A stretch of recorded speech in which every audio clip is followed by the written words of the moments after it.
Alright, so let's just go ahead and review this movie.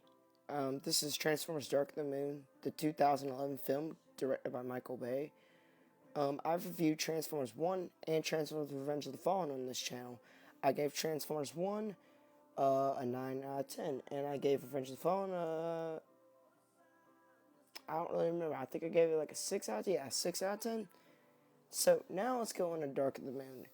This, unlike the other movies that I have reviewed, I have seen this movie in theaters. I went to go see it when I was 6 years old, and I still remember this movie still to this day because of how great it was. I'm just going to straight up tell you, if you've not seen this movie, go see it right now. It is amazing. The graphics are amazing. Everything about it is amazing. If you know me, this is my favorite Transformers movie of all time. Age of Extinction and Transformers 1 come close, and I know Age of Extinction is going to be a hot take for everyone, but it is, in my opinion. I feel like the Age of Extinction is up there. So these next two videos, I'm gonna give them a high rating. Probably this video is gonna be pretty damn short because there's not really many negatives I have about it. It's mainly just positives. So let's just go and get on with it. So Bumblebee's story, I don't really. That's probably in the negatives, but there is a bunch of. This movie is so heartwarming. If you've ever seen Guardians Galaxy 3, spoiler warning, it is a heartwarming movie. And this is how I felt when I saw Dark of the Moon. Dark of the Moon is a very, very heartwarming movie because there's so many good scenes, and the song at the end of the movie that's played throughout the movie is very heartwarming. I love this movie. The characters are great. We get the introduction of Sentinel Prime. Sentinel Prime is a pretty decent character. We also got Roadbuster along with that Target Wrecker, I think. I don't know. A couple other Autobots and Decepticons, but Sentinel Prime is a good character. I will say he is a very well built character, and I like his attitude and his way of thinking. But on the contrary, this is one of the couple of negatives I can think of, is they basically took his story and rushed it so that way they could give the show that how he joined Megatron, and it was so quick. I'm gonna straight tell you, this was so quick. Literally within a blink of an eye, you figure out the Sentinel Prime with Megatron, and that's it. But Sentinel Prime is a well-built character, and I like how he was found on the moon at the beginning of the movie, hence the title, Dark of the Moon, whatever. So, Optimus Prime is also built very well, and this is the movie that Optimus Prime's character builds the most. You can see his evolution of him with his trailer, everything else, all that, and you also see that how he talks to humans in this movie. He has kind of an attitude with them, but he also blames himself, which is very noble of Optimus Prime.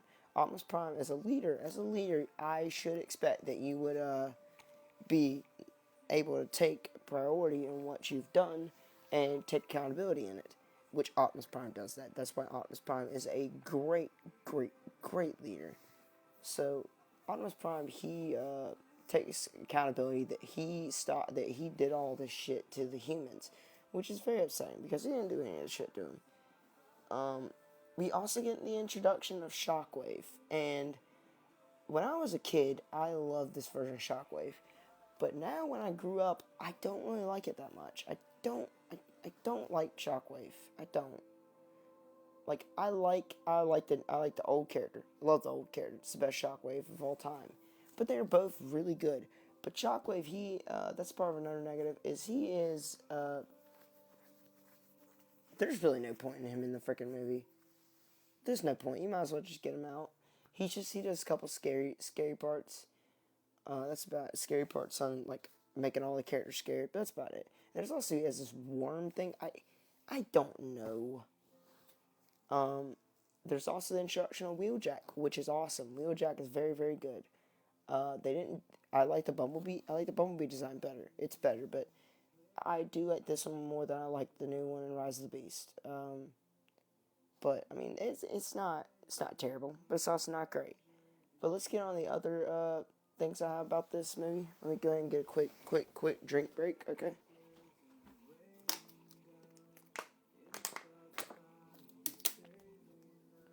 Alright, so I'm back. So let's go ahead and just start talking about the otide. Ironhide, he's short lived. That's another. It's sad, but it's a negative. He died. Spoiler. I thought it was just. I just said it too late. Now Ratchet, his story is built up better. You can see how he is lived and how he's helping out everyone. And also Sam. There's this new girl named Carly. Carly was a replacement of Michaela because evidently Michael Bay had an issue with Michaela. No, it's Steven Spielberg and Michael Bay. Michael Bay was going to let it slide, but Steven Spielberg was like, nah, she gotta go. So they replaced her with Carly. I like Carly a good bit. Carly's pretty good. Sam, it's so funny. There's one scene in the movie, he's sitting there, and he's like, don't touch my car, it's a collector's item, because it's not Bumblebee, it's a different car. And then he touches one of the guards touches it, and he starts going, ah, no, that's my car. It's pretty funny. But the main thing I love about this movie is the graphics. The graphics are fucking amazing. As along with all the other Transformers movies. And let me just go and straight tell you, another thing about these movies is all the stunts and explosions. And believe me, Michael Bay did this in this movie. Oh my god, he did so many. I am speechless. And also, let's talk about all the lines from all the characters. Optimus Prime, he drops one of the coldest lines in Transformers. He says, time to find out. Or, you didn't betray me. You betrayed yourself. It's so great. I also like all the introduction to all the new characters. Like Roadbuster. Roadbuster's awesome. He's funny. Wrecker's okay. I don't really remember his name. But he's okay. All the other... Bumblebee is pretty good in this story. His story isn't built up that much.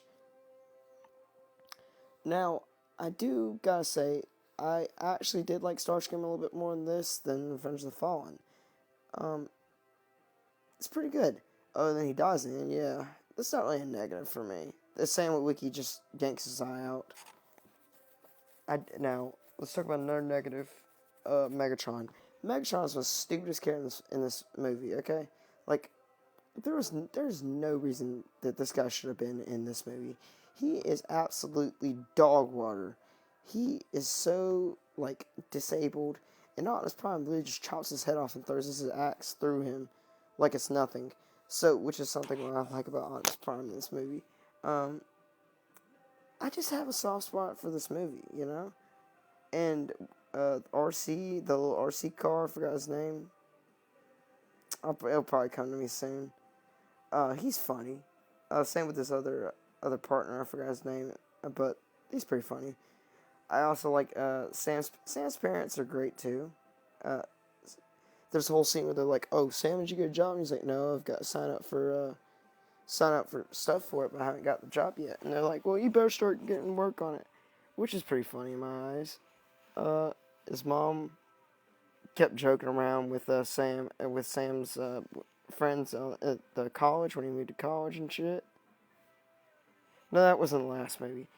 But Judy, she's okay in this movie. She adds a little bit more sarcasticness. There's this one scene where Sam has his collector's car, like his spare car, and he's like, "Yeah, it's like Bumblebee," and she said, "Yeah, if Bumblebee were a sad piece of shit, I died laughing."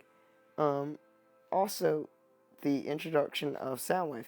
Soundwave is pretty good. I still wish you had G1, but I'll settle with Michael Bay's Soundwave. It's pretty decent compared to the satellite ones. What the fuck is the satellite one, okay? What the fuck is that? Laserbeak is pretty damn cool. I gotta give you that. Laserbeak can turn into pretty much anything. I love this movie, though. I gotta say, I know I've said this so many times, but, like, it's the best Transformers movie. There's a couple other negatives, but there's so many positives for this movie. Oh, Mirage. Mirage / Dino was introduced in this movie, and oh my god, he is amazing. I love Mirage / Dino, bro. He's crazy, bro. He's awesome. He's a Ferrari, and it's so crazy. He's awesome. He has an attitude. I love it, love it, love it. I mean, there's a lot of other good parts of this movie. Oh, yeah, let's also talk about something. The Shockwave and Optimus Prime scene was shot on Chernobyl, which is pretty cool. Research that. That's why also another thing I like about this movie. This movie has so many good filming locations. It's crazy.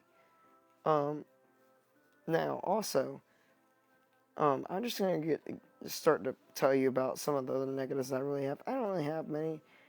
It's just kind of the plot seems rushed. It kind of does, but in that, nothing bad.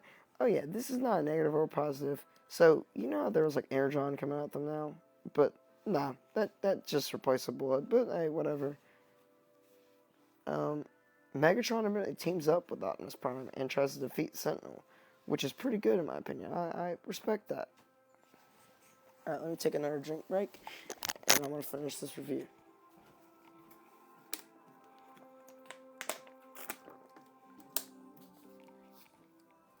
So this movie also has a decent soundtrack. That's okay. I love this movie. The action's great. The visuals are great. Everything about it's great. I could go on and on for about all these the good positives, but I don't really want to because you guys can already tell my review. This movie, in my opinion, gets a solid 12 out of 10. It is amazing. I love Dark of the Moon. So this movie gets 12 out of 10. That exceeds all my expectations for all these movies, which is great. So, I mean, this movie is great. I will give you it. The graphics are amazing. The stunts are amazing. All that's amazing. So let's just rate all the graphics 10 out of 10. The stunts 10 out of 10. The visual effects 10 out of 10. The characters 10 out of 10. As well as a couple other things that aren't a 10 out of 10. Let's just talk about the whole plot. I'm gonna give it about 7 out of 10, 8 out of 10, probably about 8 out of 10, 8.5. No, let's just go 8 out of 10. Um, the whole sad scenes kind of get on my nerves, so there's a lot of them. So let's just go 8 out of 10. Well, let's just go couple bad moments. So yeah, 8 out of 10. So I'm gonna give this movie a 12 out of 10. You know what I mean? It exceeds my score limit. So I would really appreciate you guys if you leave a like, comment, and subscribe. But yeah, this is my review for Transformers Dark of the Moon, the best Transformers movie to this day.